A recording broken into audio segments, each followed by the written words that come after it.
All right, everyone. I think we will go ahead and begin our webinar today. Welcome to all those in attendance. My name is Don Ames. I'm the Manager of Admissions and Recruitment for the Graduate Diploma in Immigration and Citizenship Law, or GDipICL program for short. And today is the launch of our webinar series in preparation for our September 2024 admission cycle.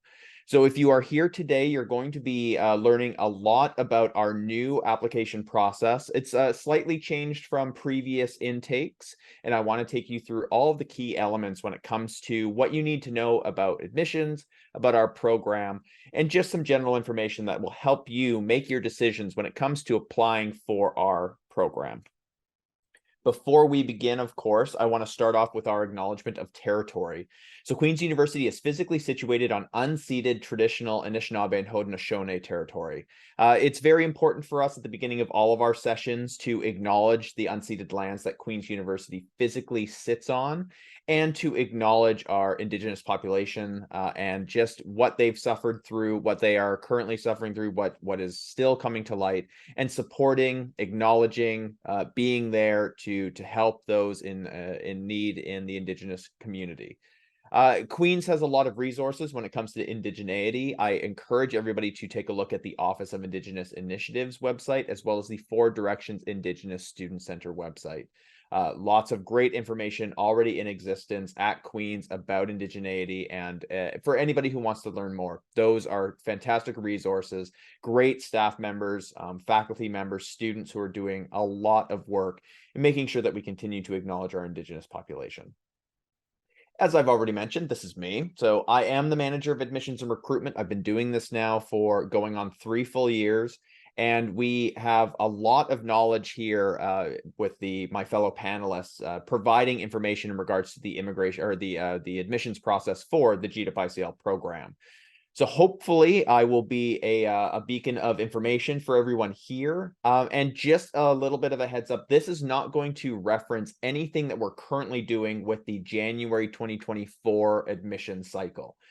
We are at the tail end of admissions there. We're not going to provide any additional details about applications or offers of admission. We're not going to provide any insight about any decisions that have been made by our admissions committee. This is all looking forward to the September 2024 intake. Here's our agenda for today. I'm going to start off with a little bit of a GDipICL program overview, give you a little bit of a sense of what the program entails. Then we're going to dive deep into the admissions process. We're going to look at the specific admission requirements and how they have changed since our last webinar series. I'm going to provide tips for each of our admission criteria just to help out any prospective applicant when it comes to gathering documents or knowing what is required. And then we're going to take a look specifically at the September 2024 or fall 2024 admissions cycle.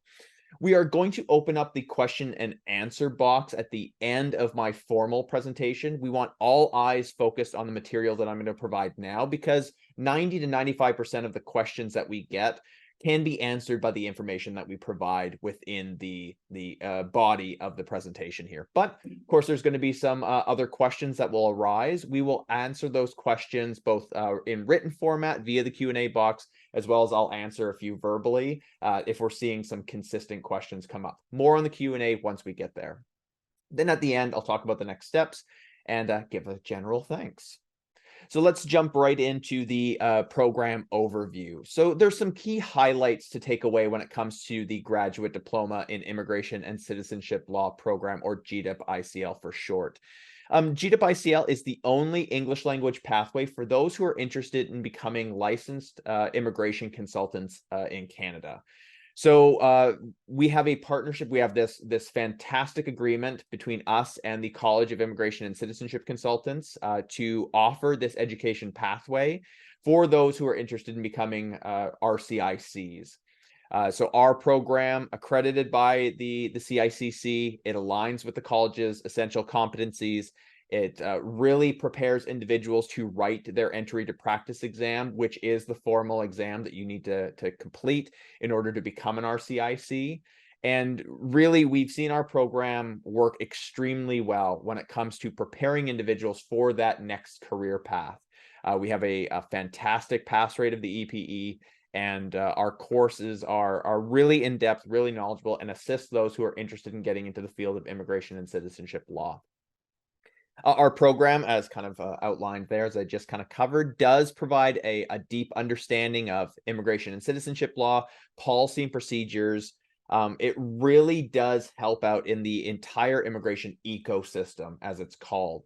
It'll assist those who are interested in becoming immigration consultants. It'll also assist those who are interested in other directions that still kind of revolve around immigration and citizenship. Government work, NGO work, private industry that has kind of that international focus. If there's a need for labor to come in from outside of Canada, and there's a support needed for permits and anything in regards to that, this program is going to help you with that in your profession. Our program is guided by a national advisory committee. It's comprised up of current RCICs, lawyers, community experts. It's a really great panel that help us govern what we put out there in regards to the education that we provide and how we support our students within the program and outside. This is actually downloadable via our website, and I'll provide some links to our websites at the end of the webinar, but this is kind of what your journey is going to look like in the program. You take 9 courses. Everything is delivered entirely online. There is no on-campus component of the GDipICL program. Everything is delivered completely online in either 12 or 24 months. So a full-time student will complete the program in 12 months. Part-time students will take 24 months. There is a 36-month, 3-year study plan for part-time students, where you're taking 1 course per term for 9 consecutive terms. But we primarily look at the 24-month study plan for part-time students. As I've kind of already outlined, entirely online, but you'll be doing things both asynchronously and synchronously. The majority of the work is going to be done asynchronously, so on your own time, readings, assignments, online interactions, but there are mandatory live tutorials that all students participate in every single class. Tutorials range from 2 hours to 3 hours in length, with the 3-hour tutorials being kind of 2 hours of tutorial work and then a 1-hour plenary session additionally in that same week. Tutorials, as I mentioned, are live. They're led by your instructors in the program. You take it week by week. And really what I want to ensure that people understand is that this program is not easy. It is a comprehensive, in-depth program in regards to immigration and citizenship law and preparing people for that next step. You need to come prepared for this program. It is going to be daunting. It is going to be time consuming, but it's going to be extremely fulfilling and rewarding. You're going to have that immediate career path following the completion of this program. And to get to that stage, you need to do some more hard work ahead of time. And that's what this program really instills within our individuals. The workload that you're doing in this program is preparing you for the workload that you're going to experience as an RCIC or as an immigration specialist within any organization or career path that you choose moving forward. So we prepare you now for that expectation later on. It's kind of that third bubble there does outline what I'm trying to stress here. It does kind of mirror what a full-time job commitment looks like. The hours are long. There are a lot of requirements of our students. Courses are sometimes condensed down from what they originally were in order to get the information across in a timely manner. So you need to really focus on time management skills. Know what your abilities are. And a really great way to understand if the program is right for you is to take our self-assessment. The self-assessment can be found on our website. It's a 10 to 15 minute Qualtrics quiz or a survey where you complete questions, and it provides information out to you about this program. So some of the learning methods I've already covered. We do have those live weekly tutorials. We have lots of readings, multimedia interactions that you do asynchronously. There's lots of collaboration with your fellow students and your instructors. And really, there's some really cool mini skills kind of courses or let's see, I'll just switch over here, skills modules built into the first course and the last course of the program that will assist you with kind of practical knowledge when it comes to immigration and citizenship law. So this is an outline of the courses of the program. There's your 9 courses there. Demonstrates the number of weeks that each course will run. For full-time students, for example, for September 2024, you'll take 3 courses per term, each term, for 3 consecutive terms, which is just under 12 months or under a year. You'll take ICL 810 first, and then you'll follow it up with ICL 820 and 830, which will run concurrently. Part-time students will take ICL 810 first and then 820 second. But there's still a lot of commitment for both full-time and part-time students when it comes to the workload within those courses. Everybody does the same readings, assignments, assessments, and tutorials. It's just a lesser course load per term, depending on full-time or part-time study plans. These are the essential competencies for RCIC practice, supported by the College of Immigration and Citizenship Consultants, or the CICC for short. I encourage everybody to go and visit their website and take a look at the essential competencies before looking at our program. There's lots of really detailed information as to what are the expectations of a competent RCIC. And our program mirrors and provides all the competencies built within the courses. So lots of great information that you can do ahead of time, well before the application will open. As I've mentioned here, we have our full-time and part-time studies. This is what a study plan will typically look like for our students. So a full-time individual, 3 courses per term for 3 consecutive terms. Part-time, 1 to 2 courses, depending on the term. And we do go through the summer term as well. So we have intakes for fall and winter, but we also do have courses that take place over the summer. So for example, a full-time person applying for September 2024 will begin in the fall. Their second term will continue starting in January in the winter term. And then their third and final term will be summer over May to August. Part-time students, you'll begin in fall. Term 2 will be winter. Term 3 will be summer. Then you're back to a fall, winter, summer. So for a part-time student beginning in 2024, you won't be finishing the program until summer 2026. This is a fun little slide here demonstrating the diversity of our students, just showcasing where individuals do come from. This is our most recent cohort, fall 2023, and it just shows that we have a wide breadth across all of Canada, and we do have a small contingent of international students. We get a lot of questions. Can international students with no citizenship in Canada take our program? Yes. There are requirements within the CICC when it comes to licensing and being a licensed immigration consultant, but we do accept students both domestically and internationally. We just every single cohort is unique and individual. We don't know how many we will have, but there's no restrictions when it comes to applying for our program and being considered for admission, dependent on where you are located in the world. The consideration here is just making sure that you're able to attend the tutorial times and complete the schoolwork based on the Eastern Standard Time Zone. So that's a consideration for any prospective international student to really think about. Let's now get into the admissions process. So since our last webinar cycle, for anybody who maybe attended some of my webinars in the past, we have made some adjustments to the admission criteria, not considerable adjustments. There's just some changes here and there. And I'm going to cover each individual requirement within the next few slides.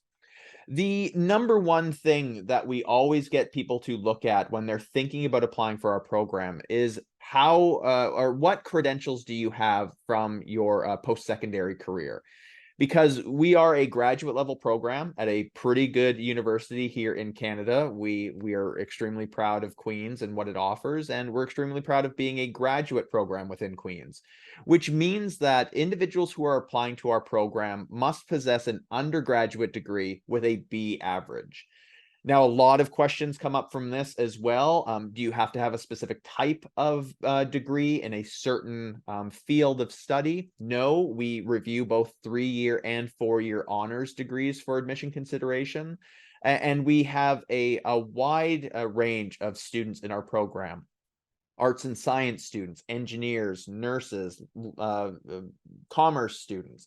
It kind of runs the gamut. We have a wide range of individuals within our program who've taken multiple different backgrounds, because we know that this program may be a second or third career option for you. Maybe you're doing this directly from an undergrad, and you did something during your undergraduate career that really sparked an interest in law or immigration and citizenship. Maybe you're just influenced by what is going on in the world today and you just want to provide some support, but you did a different background. Maybe you got into business or economics or engineering, whatever. We do look at a wide range of undergraduate degrees from international institutions.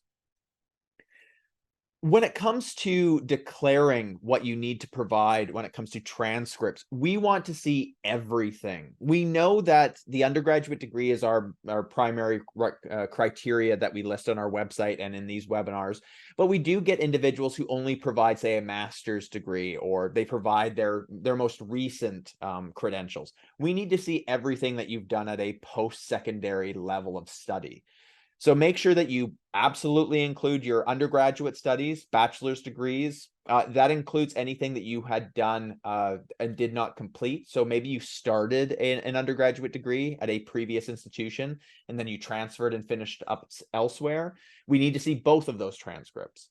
Also, if you completed a graduate level program or multiple graduate level programs, we need to see those transcripts as well. Everything combined gives us a great overview of your post-secondary career. So make sure that you list and include all transcripts with your application to the program. Also includes college level programs, 2 or 3 year degrees or diplomas, sorry, any degree studies at college level, we will also need to see those transcripts. And then anything at the postgraduate diploma level. Any certificate programs, it's good to declare, but those won't apply. They're not applicable to the assessment. Primarily what we're looking for are undergraduate, graduate, diploma, or degree studies at the college level. We also need to see anybody or any transcripts from anybody who has attended a CEGEP program. CEGEP is a great program from Quebec. All those colleges provide great transcripts. It's a great preparatory learning into post-secondary careers. So we'd want to see CEGEP transcripts as well. I also list here letter of permission studies. So if you did your 4-year undergrad at York University, but you took a course at Athabasca over the summer on a letter of permission, we need to see both the York transcript and the Athabasca transcript. Study abroad or exchange programs, the exact same applies. We need to see transcripts from those studies if they don't transition into your other transcripts. So if you studied abroad, say in France for a semester, if those courses don't have grades marked on your home institution transcript, we need to see that transcript as well. Also, anything that was a non-degree study. So say you completed your 4-year back in 2006, your degree is well completed, but you did some upgrading courses. You did some undergraduate courses for credit. We'd want to see those transcripts as well so that we can build a cumulative GPA based on your undergraduate and your graduate levels. So anything that you've conducted is really the thing that I'm saying here. Include the transcript in English PDF format with your application. The rule of thumb that I provide is that if you've received credit from a post-secondary institution, document it and have the transcript available. The SGSPA application, that's the School of Graduate Studies and Postdoctoral Affairs application system, which is where our application is housed, only has I believe 4 places for post-secondary studies to be listed. If you have more than 4 places that you've studied, ensure that you also note that with SGSPA and you include those documents within the PDF submission within your application. Here are some examples as to what we're looking for transcripts, because we know that international credentials may have different appearances. There might be different components to it, but all transcripts have generally the same criteria. Number one, it should be listed as an official transcript. You should be able to note it. It should be noted directly there on the transcript. There should be some sort of insignia or name associated with your school. It should be signed off by somebody official. But the primary thing we are looking for, in addition to those things, is that circled component. I know it's very difficult to read. This is just an example, but what we need to see are grades achieved, courses, their titles, the courses you attempted or completed, as well as any credits associated with them. That's the primary thing we need to see. And we need to see every single year that you've completed. So we know that there are some international institutions that provide transcripts per semester. We would need to see on a 4-year degree, 8 pages of transcripts year or semester 1 to semester 8. So make sure that you're able to upload and provide all copies of transcripts and all pages of each transcript. We need to see everything. The less you provide, the more time it's going to take for us to communicate with you, have you provide additional documents. And the application is the only point in which an applicant can upload their own transcripts. Outside of the application, you're going to then have to have your post-secondary institution send transcripts on your behalf, which is a very timely process. The opposite side there is a reverse side of transcripts. We ask people if there is information listed on the reverse side of their transcript to provide one copy of that page just to help us with the assessment, because each university is unique when it comes to their GPA legend, information regarding credits or non-credit courses, things along those lines. Make sure you provide that. Another document you should also include with your uploads is a copy of your degree or diploma certificate. What we want to see is primarily the program you completed and the date that you conferred. So make sure you include all of this information with your application. And because it's now November 15th and we're not opening the application for another 2 months on the dot here, you have plenty of time to begin this process now. Start acquiring the documents, start putting your plan together. If you need to contact your post-secondary institutions and receive documents directly from them, begin this process now. The more you provide us, the better we will be when it comes to our assessment. A lot of individuals ask about WES or third-party document assessments. Those documents are not acceptable in place of transcripts.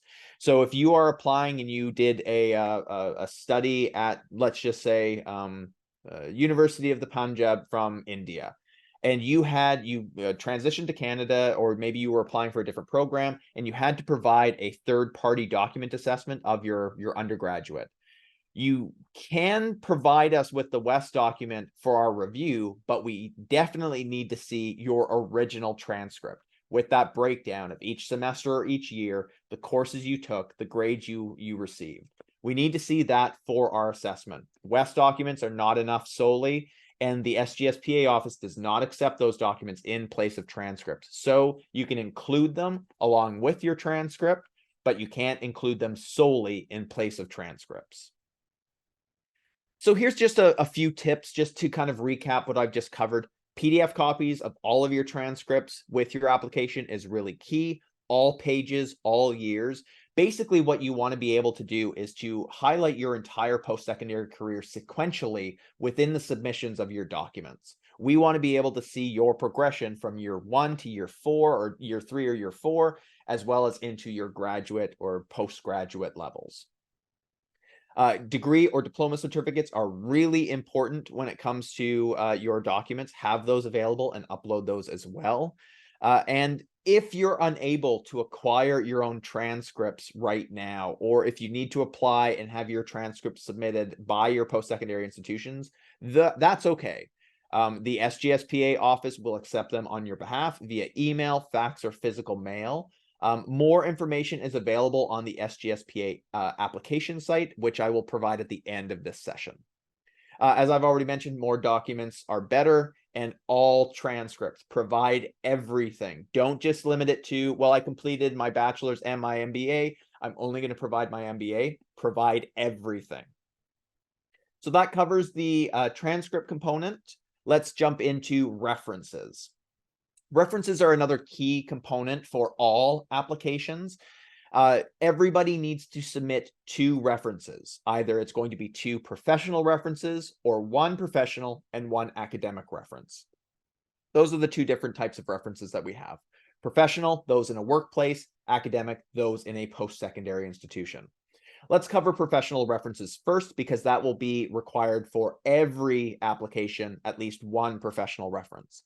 A professional reference for our program is defined as a manager or supervisor from a current or former place of business who has supervised you or managed you within the workplace, who can speak to your behavior, your professional abilities, who knows you, who has worked with you in a workplace, and someone who's going to be able to provide a reference on your behalf.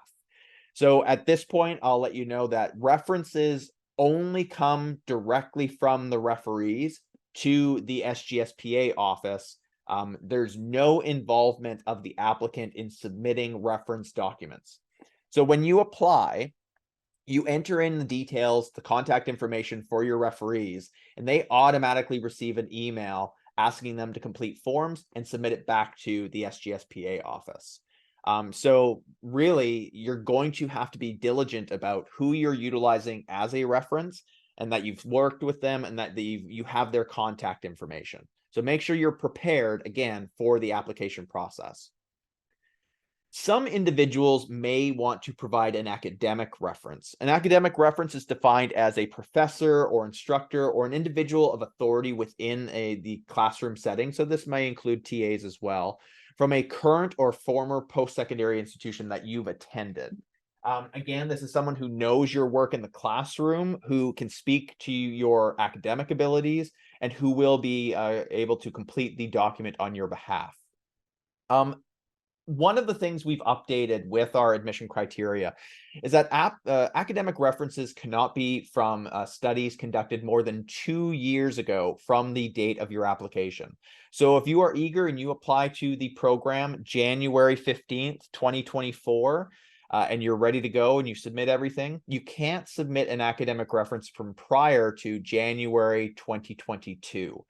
So we've condensed that down. You're going to have to list 2 professional references in place of that academic reference. Also, we don't encourage utilizing 2 academic references. If there is a reason why you can't acquire a professional reference, you're going to have to reach out to our office to discuss this further. We really do want to see someone from a professional setting who was a manager or supervisor of your work. As I've already mentioned, references are automatically submitted, or they automatically receive documents from the application system once you submit and pay for the application. So make sure you have the applicant or the referee's name, their title, their organization, their email address. All that key information is going to be absolutely necessary. And that's why we really encourage you that you interact with these individuals before you apply, during the application process, and even after you've submitted. Before, it means that you're getting in contact with them. They're aware that you want to utilize them as a reference.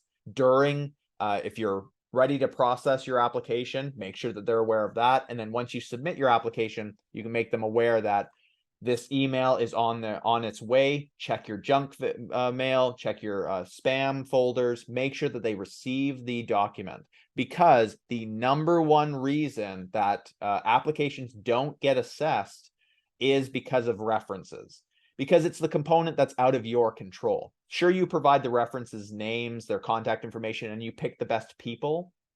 Sometimes referees don't fill out the documents. So communicating with your references are going to be key. Another tip here: no friends, no family, no colleagues. We can't utilize references that are related to you, that are friendly, that are not managers or supervisors, or not instructors or professors or TAs. So all of this information comes out in the application form. We will request replacement references if your references aren't sufficient. So try to make sure that you get these references correct up front. Because if we have to come back to you asking for a replacement reference, it's more time wasted in the process.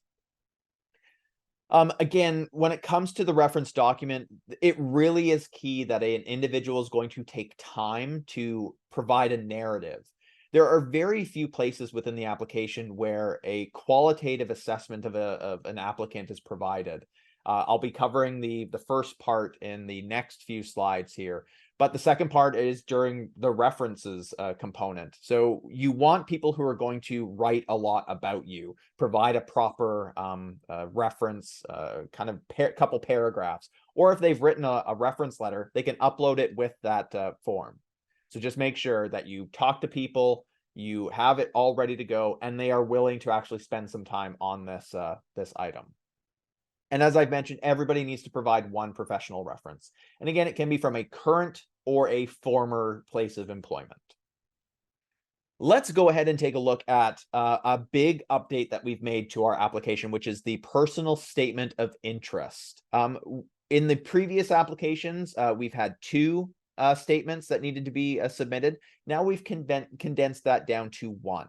There's one 400-word maximum statement that you need to provide to, again, shed some light on you outside of the numerical values that we are going to get from your documents, from your transcripts. This is your place to tell us about you. Utilize the entire space. 1 to 2 sentence responses are not going to be beneficial for you. Also, we cannot stress this enough. It needs to come from you directly. No AI generation technology or help from others can be utilized in this. We have our means of checking this. We know when AI generation is being utilized. We want to hear from you directly. It is better for a more personal look at why you are filling out this application, why you are interested in our program. We ask you a very specific question. We want very specific details. Take the time with this, write it out, be personal, be honest, but just make sure it's in your voice and you're not using any assistance whatsoever to write this statement. It's one statement, it's 400-word max, it's a very limited space, but just make sure you utilize it. The other admission criteria that is required for some applicants is the English language proficiency test score. So ELPT scores are required for a select few individuals who don't meet our exemption criteria. We'll cover the exemption criteria, which has adjusted slightly in the next few slides. But there are many who are going to have to provide an ELPT score. I want to make sure that you provide the right ones. We only accept a select few ELPTs for the application process. We accept CALE CE, we accept IELTS Academic, we accept TOEFL IBT and TOEFL PBT. That's it. And we accept both the test center versions of those tests as well as the online versions. And you need to meet a specific score for each of those individual tests. For CALE, you need to have an overall 70 with no band below 70. That's extremely stringent.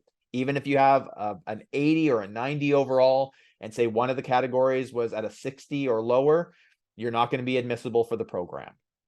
IELTS Academic, you have to have an overall 7.0 with no band below 7.0. Again, the same thing. You may have an overall 9.0, but say that writing score is a 6.5. That will not meet the admission criteria, and you're going to have to retake to improve that score. TOEFL IBT, we need an overall 101 score. All bands need to be at 25 out of 30, except for listening, which needs to be at a 26 out of 30. And TOEFL PBT is an overall 607. We have some tests that we don't accept. We get a lot of people asking about this. Please don't. We will not accept CELPIP, IELTS General, CLB, Pearson, Duolingo. We only accept the tests that were previously mentioned. So there are some other criteria when it comes to your ELPTs. They need to be within a 24-month window for them to be admissible. So again, if you apply January 15th, 2024, your ELPT cannot be older than January 2022. So just make sure that you have that already and you're able to submit those documents. Let's talk exemption criteria. The number one thing that a lot of people ask is, well, what if I don't want or don't have to submit an ELPT? What are the criteria? The number one thing that would make you exempt from submitting an ELPT is that you self-identify as a native English speaker. Now, that term is very sort of open-ended. There's not a strict definition when it comes to native English speaker, but some of the things that we primarily look at is that you have been utilizing English as your primary language since you were young, in the home and in the classroom. You haven't taken any English as a second language courses. You haven't been required to submit any ELPTs prior. Really, it's stressing the fact that you utilize and you're really proficient in English language in all capacities. If you self-identify as a native English speaker and our admission committee deems that they want to see an ELPT score from you, that is a right that we reserve from the application process. So anybody could be requested to submit an ELPT score, but there are means that would allow individuals to be considered for an exemption. The other exemption that we see a lot of use of is in regards to academic studies. This has changed considerably since our last admission webinar. So the exemption criteria for academic consideration is now this. You have completed 4 or more years of consecutive full-time academic study at a university where English is the official language of instruction. So that means for 4 consecutive years or more, could be more, you've studied full-time in English at a university, and English is the official language of instruction at that institution. That means there can't be any breaks in your study. There can't be any changes from full-time to part-time study. And we need to see proof that your institution's entire official language of instruction is in English. You list this on your application. We would review your official documents. Maybe you're going to have to get additional documents from that school to highlight that the medium of instruction is in English and you were a full-time student all throughout. You're going to have to prove to us that you do meet this exemption criteria, but it has changed significantly since the last time. It's been updated on our website. You can reference all of these exemption criteria within our admissions website.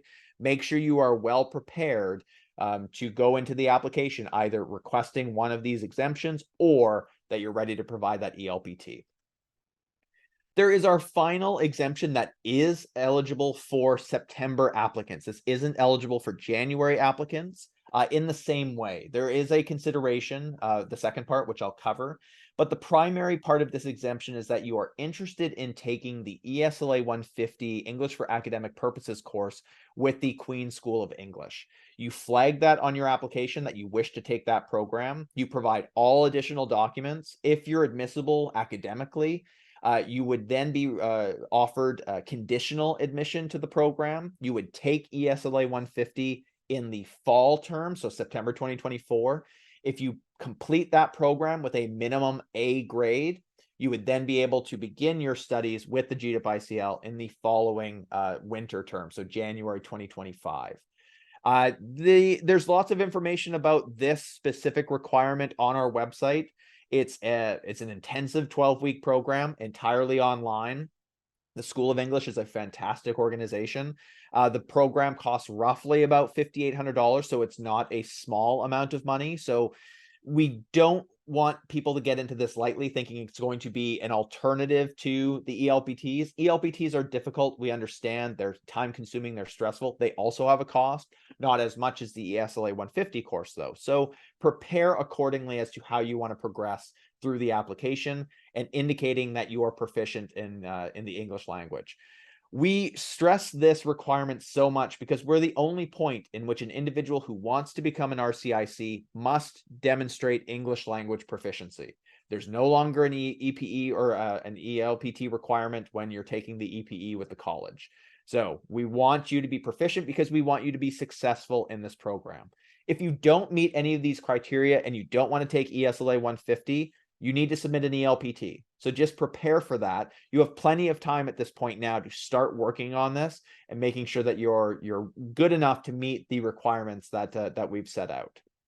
If you've taken a university level English for Academic Purposes course in Ontario within the last year, you could also meet the exemption criteria by providing those transcripts and information about that program. But again, In any of these cases, if anybody meets any of these exemptions, we still reserve the right to request an ELPT from any applicant. So please be prepared to submit all documents and all information with your application. I think I've pretty much covered all of these tips.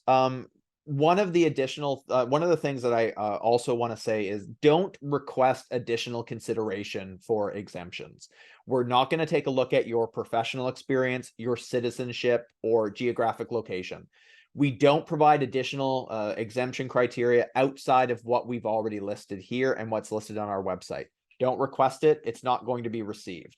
We want you to be proficient in the program because it's intensive, it's hard, and for those who are coming at this, they need to be prepared to achieve a really great grade in order to continue on with the program.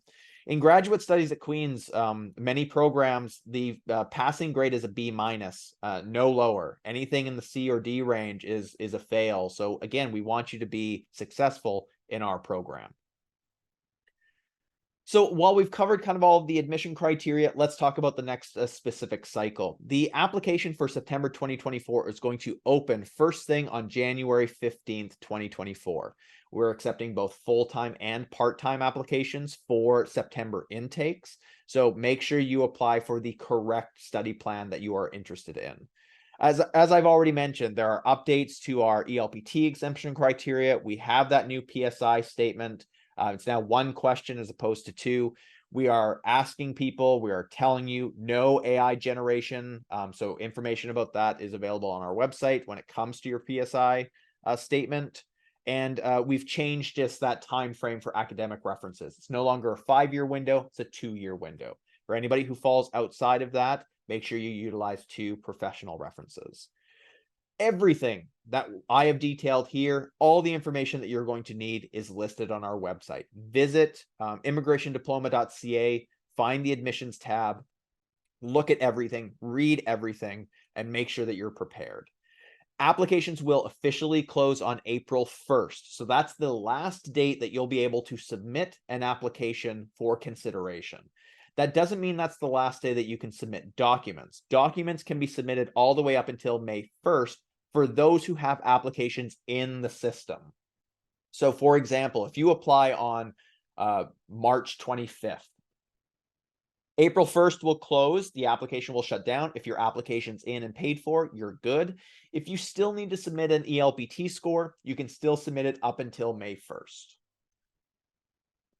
Everything in our program is done through the SGSPA application system. I will have a link for that in the chat later on in the session. The application fee is $110. It is non-refundable. Make sure that you know that it is non-refundable. The SGSPA does not return that application fee to anybody. So that's why I encourage you to prepare your application and do not submit until you are absolutely ready to go.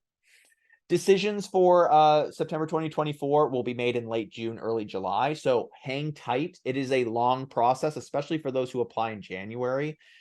Be in communication with us, but know that the only time that we'll be delivering decisions is late June, early July.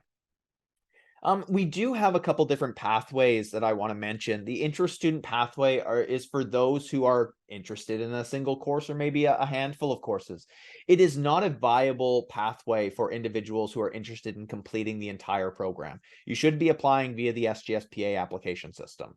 So if you need more information about the intra-student progression, if you just want to take a few courses, if you're taking courses for CPD hours for your professional designation, email us and we'll provide you more information about that. The other pathway that I'll briefly touch on is the access pathway. Access pathway consideration is provided to those who may not meet our academic admission criteria. So maybe you didn't hit that B average on your undergraduate. Maybe you completed some undergraduate studies, but you didn't finish your bachelor's degree. Maybe you then went on to do a diploma program, something along those lines. For anybody who has some undergraduate study, you can be considered under the access pathway, provided that you meet the professional experience requirement, which is 5 years of professional experience relevant to the fields of law and or immigration and citizenship. It's a very explicit requirement for all access pathway consideration. If you have less than 5 years of relevant professional experience and your academic career wasn't exactly up to that B average, you're not going to be able to gain admission into our program. And again, we encourage you to improve either your undergraduate GPA through some additional studies, or you consider applying once you meet that 5 years of professional experience. Professional experience can come from both a volunteer position as well as a professional position. But again, we'll be evaluating your resume to really determine if you meet that criteria and would be admissible under the access pathway. Access pathway consideration is not provided for those who don't meet other criteria. It's not considered for English language proficiency tests. It's not considered for those who don't meet with the reference requirements. So make sure that you are only considering access if you don't meet the academic criteria and you have that relevant professional experience. 5 years. I cannot stress that enough.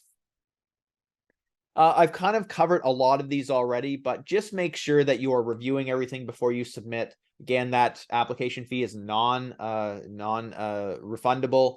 Make sure you've checked your name, the spelling of your email address. If that's locked in and we have no means of communicating with you, everything's done via email with our online program.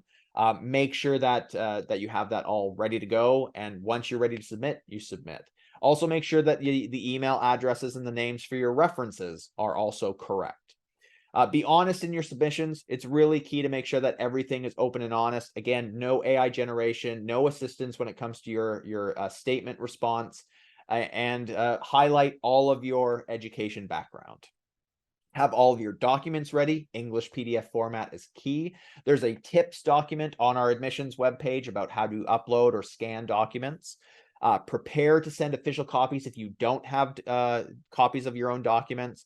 Check your email address, work with your references, make sure they're checking their email address for anything from our program or from the SGSPA office, and log into your application many times following your submission.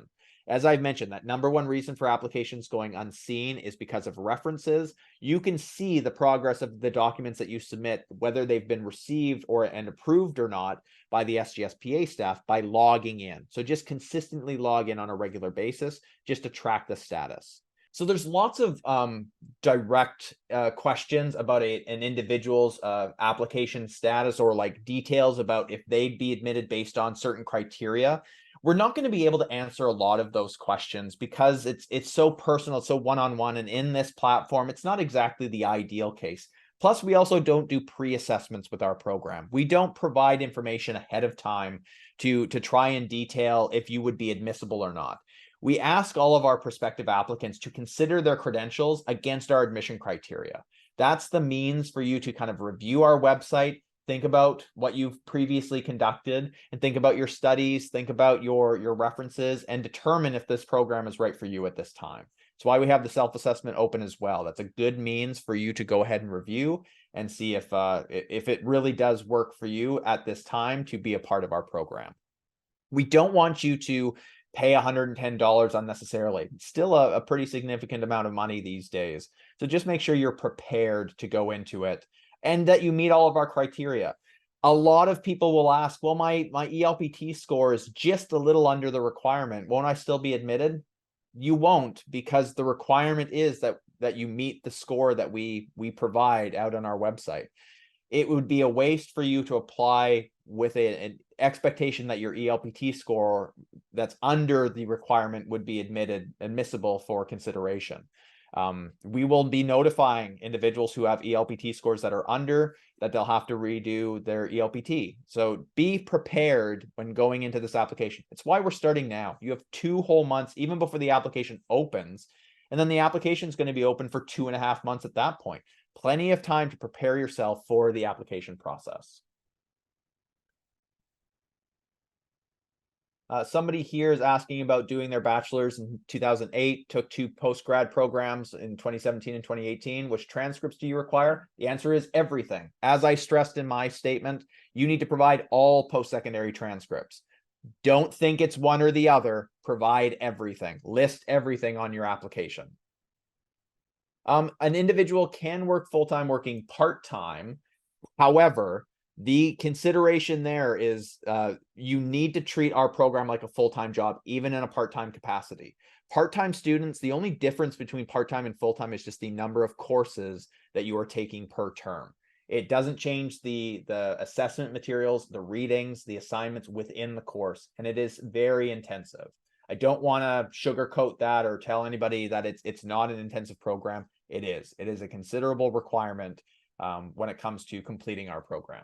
I'm going to shut down the Q&A at this point. We've got plenty of questions that I can go ahead and review. We are not referring any, or we're not talking about any discussions in regards to our January 2024 application. That is basically complete at this point.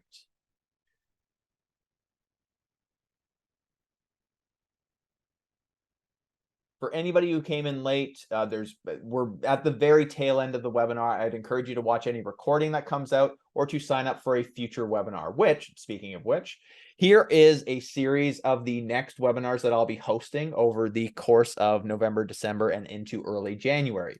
These are all webinars that are going to be hosted before the application even opens.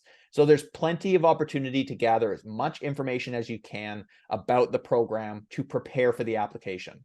You have all the information about registering for our November sessions. I will have specific sessions on the 29th and 30th that are broken down by transcripts and references on the 29th and ELPT and the access pathway on the 30th. Register for any additional webinars to learn more about the program.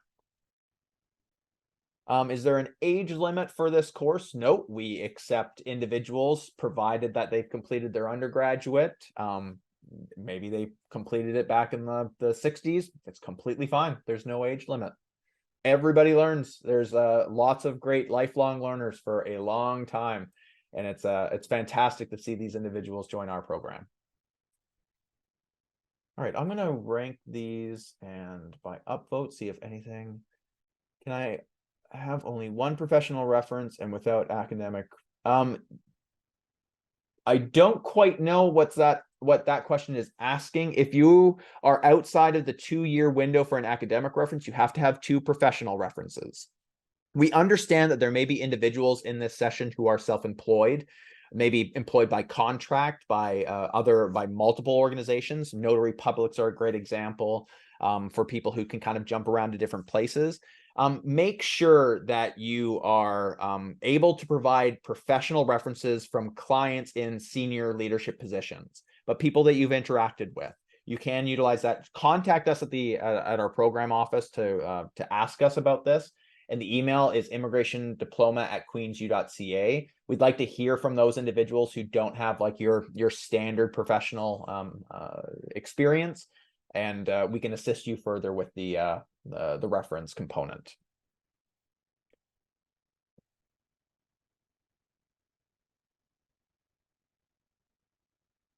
Somebody's asking about West course by course evaluations. I mean, we will review those documents as they come in, but you also have to pair them with transcripts. We will not do anything else in regards to West documents except just simply look at them and add them to your file. You have to have official transcripts from your previous post-secondary institutions in English PDF format with your application.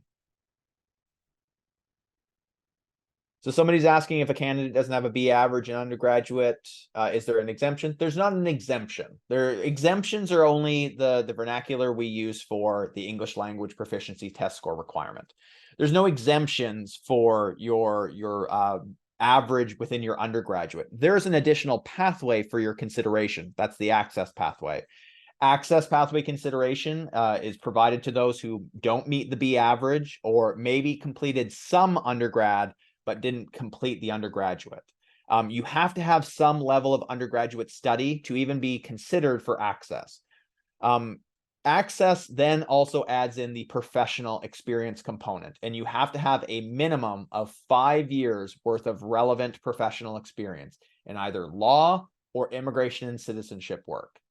It's very specific. It's not for every application. It is not a pathway for those to just, oh, well, I didn't do well in my undergrad, I'm just going to submit. For example, if you're a nurse nursing doesn't fit into law or immigration and citizenship, so that experience wouldn't be considered. You would have to apply as a standard applicant and improve your overall GPA in order to meet it, or you'd have to amend your professional requirements and meet that 5 years of experience. But that's a longer process for you to be considered for our program.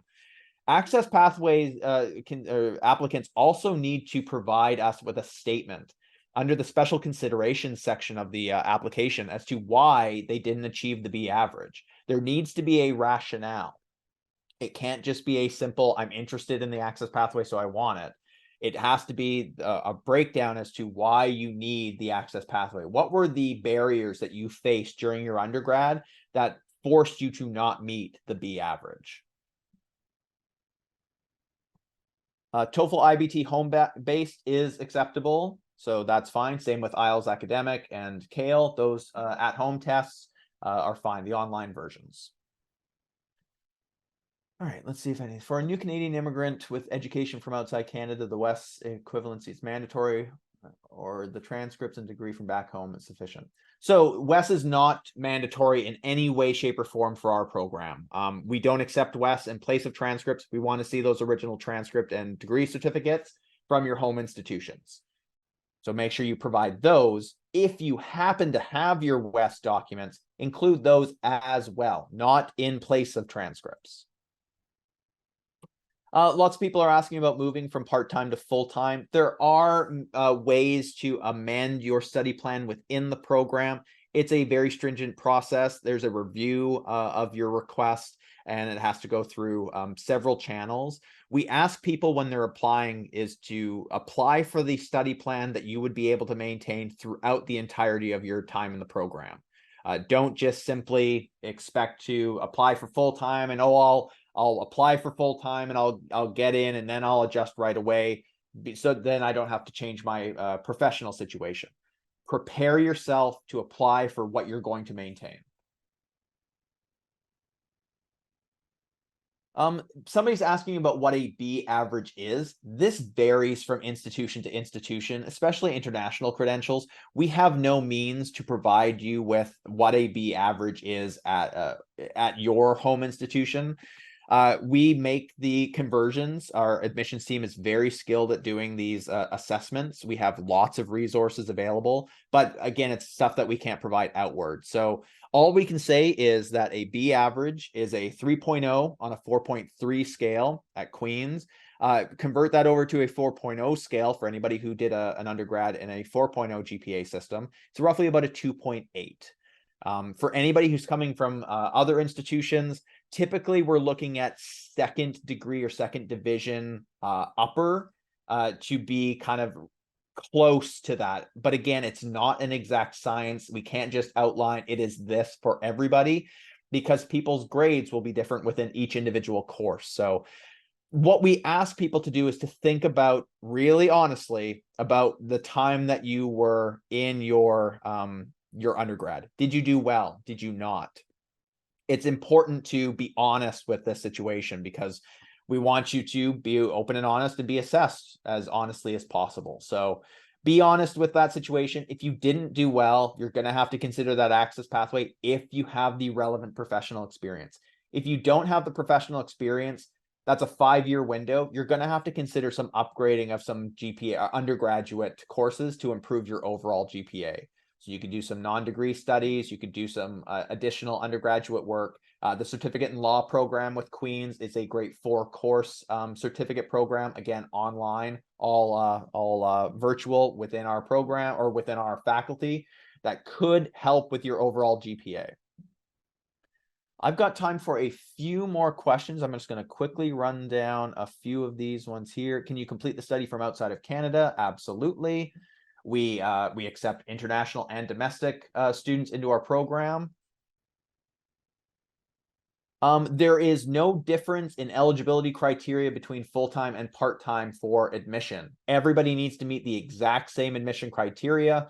The only difference between the 24-month and 36-month part-time study plan is just the length of time. You still need to meet the same admission criteria. You will inform us about whether you want to do it in 2 years or 3 years later on in the process if you receive an offer of admission.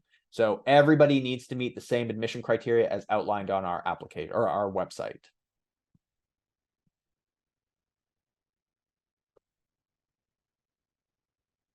All right, let's see. I'm going to try a few more questions here. Sorry we can't get to everybody. Great turnout today. Much appreciated with all the information, but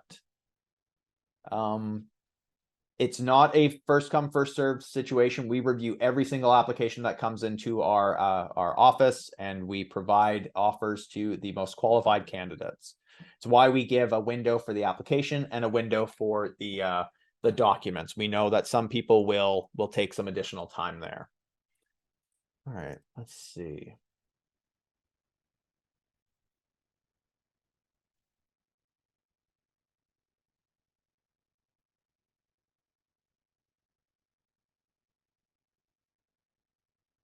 We're not referring to any January 2024 options. And I think this is going to be all that we're going to be able to provide today. We've got a lot of really great questions, a lot of very specific to individuals' admission consideration. We can't answer many of those questions. We don't do pre-assessments. We can't kind of build up to that point. So the best I can do is just to say, review our admission criteria, visit us in a future webinar, really learn about the program. Follow us on Facebook, visit our website, and just learn more about the program as best as you can. This was a fantastic webinar, great kickoff. Again, every single Wednesday up until the middle of January, I'll be hosting one of these sessions. Feel free to join in any future session. It'll be the same material on the presentation, but we might have some different tweaks here and there depending on the individuals who are in the session. So thank you very much for being in attendance today.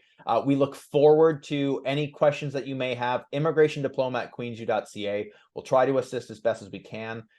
There hopefully will be a recording of this very soon, but again, just thank you very much for participating. Go ahead and have yourself a great day, morning, afternoon, evening, wherever you are located. And just, I hope that this has piqued your interest in applying for the GDipICL sometime in the near future. Thank you very much for all the wonderful emojis. I love seeing those pop up. And again, just take care. Looking forward to seeing everybody later. Bye-bye.